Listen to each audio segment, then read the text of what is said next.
So, ప్రతి cricketer success వెనుక పేరెంట్స్‌తో పాటు ఒక కోచ్ ఉంటారు. మరి తిలక్ వర్మ సక్సెస్ వెనుక సయం బాష్ ఉన్నారు. ఆయన మరి తిలక్ వర్మ ఏషియా కప్ ఫైనల్‌లో ఇన్నింగ్స్ ఆడిన ఇన్నింగ్స్ మీద ఆయన ఏమనుకుంటున్నారు? ఈ సక్సెస్ గురించి ఆయన ఏం చెప్తారో ఆయన మాటలు తీసుకుందాం. హాయ్ సలీం భాయ్. సో, సలీం భాయ్ कैसे लग रहा है आप ये सक्सेस? ये सक बहुत अच्छा लग रहा है सर, बहुत खुशी है ये इतना अच्छा परफ़ॉर्म करने का। और जो फाइनल इनिंग था, फाइनल मैच का इनिंग जो था, वो बेस्ट इनिंग था हमारा। उसका लाइफ़ का भी बेस्ट इनिंग यही है। और बहुत सारे लोग बोल रहे हैं कि इंडिया हारता, मगर हमारे को मालूम था तिलक जब तक रहा, इंडिया हमेशा जीतेगा ही।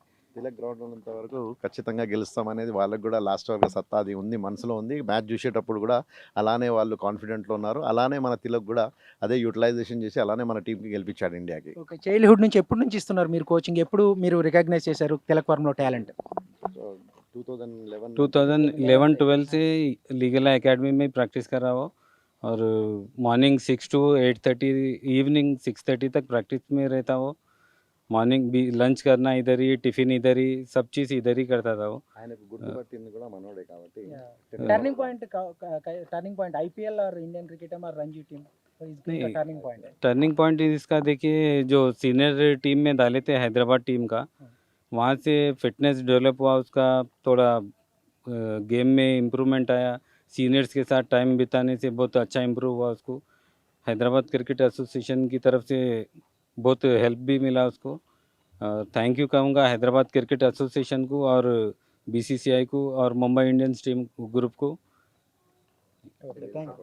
ఓకే. సార్ ఇంకా అంటే మొత్తం వాళ్ళ పేరెంట్స్ గురించి గాని మొత్తం అందరూ ఒకసారిగా అంటే ఎట్లా ఫీల్ అవుతున్నారు? ఒక ఈ చాలా పాకిస్తాన్ మీద సంతోషం అండి. గెలిపించారు. వాడు మన జూనియర్ తిలక్ గాడు చాలా సంతోషం. వాడు ఎక్కడంటే మనం ఎప్పటినుంచో చూస్తున్నాం వానికి. మా సాలం బాయేష్ అనేటోడు మనకు 2011 తర్వాత ఆయనకు వరల్డ్ కప్ గెలిచినాక, ఎంఎస్ ధోని 6 కొట్టినాక, ఇండియా గెలిచినాక వానికి ఒక మనసులో ఉండే, అంటే అరే నేను కూడా ఆడొచ్చా అన్నట్టు ఒక మనసులో ఉండే, కానీ వానికి అలాంటి ఫెసిలిటీ లేకుండే. కానీ ఆయన టెన్నిస్ బాల్‌తో క్రికెట్ ఆడినప్పుడు ఆయన జనరల్ ఇట్లా చూశాడన్నట్టు. ఆయన మీద కన్ను పడ్డది. ఆ బ్యాట్ స్వింగ్ అది ఆయనకి, అంటే కోచ్ అన్నప్పుడు ఆయనకు ఉంటాయి, మెంటాలిటీలో మైండ్లో ఉంటాయి అంటే బేసిక్స్ అనేది. సో ఆ బేసిక్స్ న్యాచురల్లీ తిలక్లో ఉండే.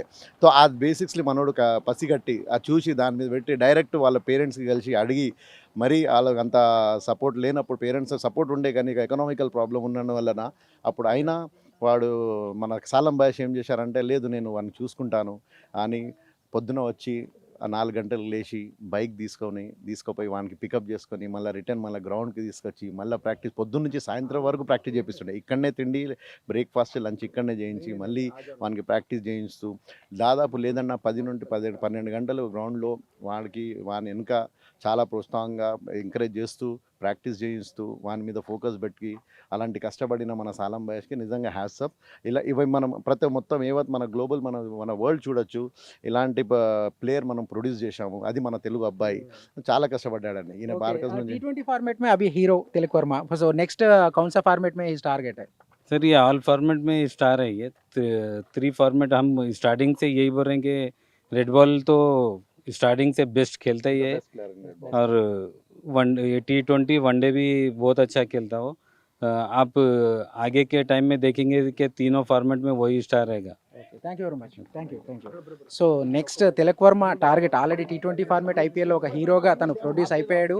కానీ నెక్స్ట్ టార్గెట్ ఖచ్చితంగా రెడ్ బాల్ క్రికెట్ ఏదైతే ఉందో రంజీ నుంచి తన కలగంటున్నాడు. ఇండియన్ టెస్ట్ టీమ్కి ఎప్పుడైనా కూడా ఒక ప్లేయర్ పొటెన్షియల్ తెలిసేది టెస్ట్ టీమ్ కాబట్టి ఆ ఫార్మేట్ మీద ఫోకస్ చేశాము. నెక్స్ట్ టార్గెట్ టెస్ట్ టీమ్ కావడం అని చెప్పేసి తిలక్ వర్మ కోచ్ సలం భాయ్ చెప్తున్నారు. కెమెరామెన్ భానుతో నరేష్, డైల్ న్యూస్, హైదరాబాద్.